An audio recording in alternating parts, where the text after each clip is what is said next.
New data from the Department for Business, Energy and Industrial Strategy show by the end of last week stocks had recovered to their highest level since May. On Sunday, tanks at petrol stations were on average 45% full.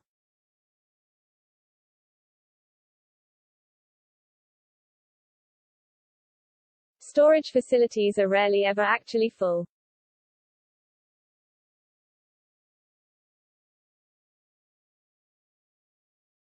The return to normal comes after stock levels dropped as low as 15% on September 25.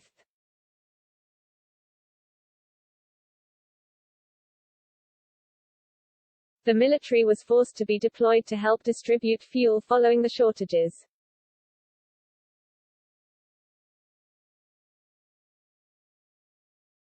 Some activists claimed the shortages were proof of the Brexit impact in the UK, pointing to the fact there were no problems at petrol stations on the continent.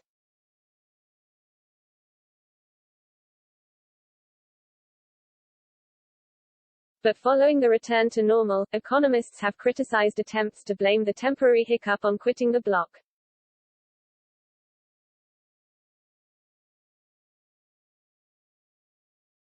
One temporary problem fixed at least, without rejoining the EU, teased Julian Jessup, an economist felt at the Institute of Economic Affairs.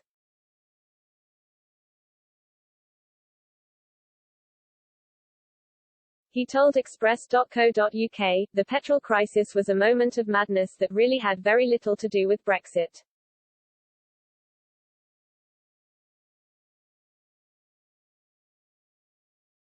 Motorists were understandably spooked by reports of shortages, but panic buying then turned some patchy local disruption into a national crisis.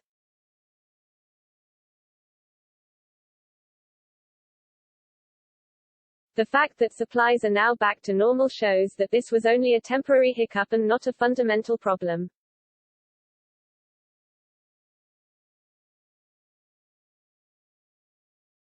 What's more, other countries in Europe, and the US, are grappling with similar problems in other sectors.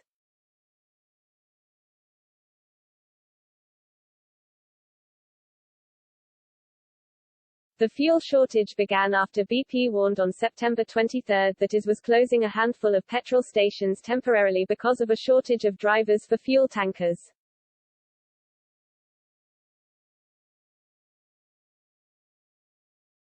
Other operators said they were needing to take similar measures but that the vast majority of their stations were unaffected.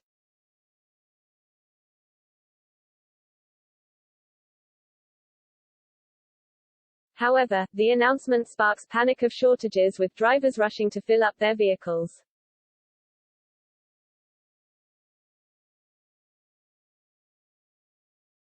Long queues formed outside petrol stations across the UK, leading to an overnight rush on supply.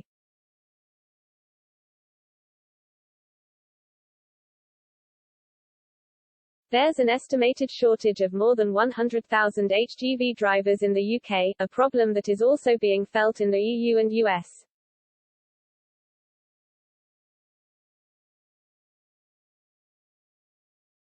Ministers temporarily ordered the army to help make up for the drive shortages in order to distribute fuel across the UK as quickly as possible.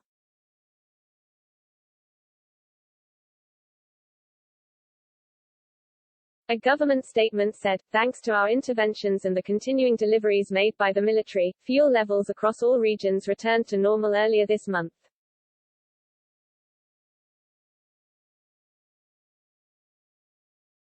As the industry has said, we have ample fuel reserves and the return of normal buying habits by the public has reduced the exceptional demand seen in previous weeks.